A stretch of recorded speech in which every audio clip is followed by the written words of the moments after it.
Hello दोस्तों, स्वागत है आपका सरकारी संचार के यूट्यूब चैनल पर। सरकारी कर्मचारियों के लिए एक बड़ी खबर निकल के सामने आ रही है, जिससे आपका जानना बहुत ज़रूरी हो जाता है। 8th पे कमीशन को लेकर अब सिर्फ चर्चा ही नहीं हो रही, बल्कि सीधे और तेज मुद्दे उठाए जा रहे हैं।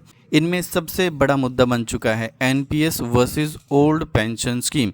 क्या सच में पुरानी पेंशन वापस आ सकती है? आज की इस वीडियो में हम यही सच्चाई जानने वाले हैं। तो देखो दोस्तों, 1 अप्रैल 2026 को एक महत्वपूर्ण लेटर जारी किया गया है। National council JCM staff side ने 8th पे कमीशन के सामने कई बड़े मुद्दे रखे हैं। इस लेटर में सिर्फ सैलरी ही नहीं, बल्कि पेंशन, महिलाओं के अधिकार, कर्मचारियों की समस्याएं और पूरे सिस्टम में बदलाव की मांग की गई है। इसको हम 9 पॉइंट्स में समझने वाले हैं। तो दोस्तों, सबसे पहला पॉइंट यहाँ पर है वर्ड लिमिट को बढ़ाने की मांग। अभी जो मेमोरेंडम सबमिट करने की लिमिट है वो सिर्फ 500 वर्ड्स ही है, लेकिन इसमें कर्मचारियों का कहना है कि इतने कम शब्दों में अपनी पूरी बात रखना संभव ही नहीं है, इसलिए इसे बढ़ाकर कम से कम 1000 वर्ड्स करने की मांग की गई है। मतलब अब कर्मचारियों को अपनी बात खुलकर रखने का मौका मिल सकता है। पॉइंट नंबर 2 है स्ट्रक्चर में बदलाव। अभी जो 9 थीम्स दिए गए हैं उनमें प्रॉपर सब क्वेश्चंस नहीं हैं, इसे कर्मचारी कंफ्यूज हो जाते हैं। इसलिए मांग की गई है कि हर टॉपिक को क्लियर और स्ट्रक्चर्ड बनाया जाए। पॉइंट नंबर 3 है एनपीएस वर्सेस ओल्ड पेंशन। अब आते हैं सबसे बड़ी खबर पर। एनपीएस और ओपीएस से जुड़ी कर्मचारियों को काफ़ी समस्याएं हो रही हैं, इसलिए मांग की गई है कि ओल्ड पेंशन स्कीम को वापस लाया जाए। ये डिमांड पूरे देश के लाखों कर्मचारियों से जुड़ी हुई है और यही मुद्दा 8th पे कमीशन में सबसे ज़्यादा चर्चा में रहने वाला है। पॉइंट नंबर 4 है पेंशनर्स के लिए बड़ा अपडेट। रिटायर हो चुके कर्मचारियों के लिए भी बड़ी मांग रखी गई है, जिनमें शामिल है pension revision, pension parity, commutation restoration, pension increase. मतलब सिर्फ करंट एम्प्लॉयज़ ही नहीं, बल्कि पेंशनर्स को भी फ़ायदा मिल सकता है।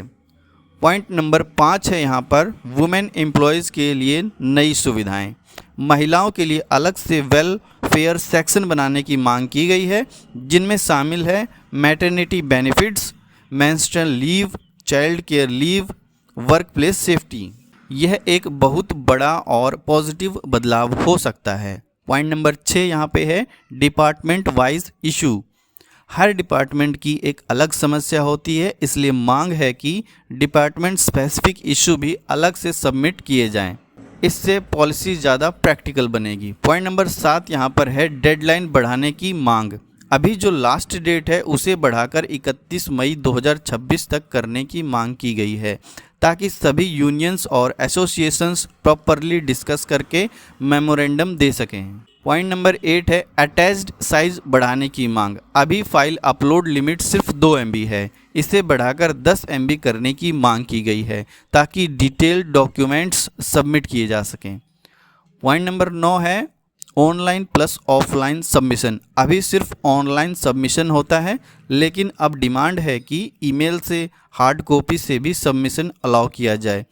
इससे एक्सेसिबिलिटी बढ़ेगी। कुल मिलाकर ये साफ है कि 8th पे कमीशन सिर्फ सैलरी रिवीजन नहीं होगा, बल्कि ये एक बड़ा रिफॉर्म बन सकता है, जिसमें salary plus pension plus employees welfare सब शामिल होगा।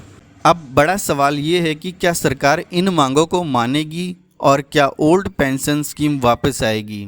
तो दोस्तों, अगर आप भी सरकारी कर्मचारी हैं तो इस वीडियो को लाइक करें, वीडियो को शेयर करें और चैनल को सब्सक्राइब करना ना भूलें। मिलते हैं आपसे एक नई वीडियो में एक नए टॉपिक के साथ।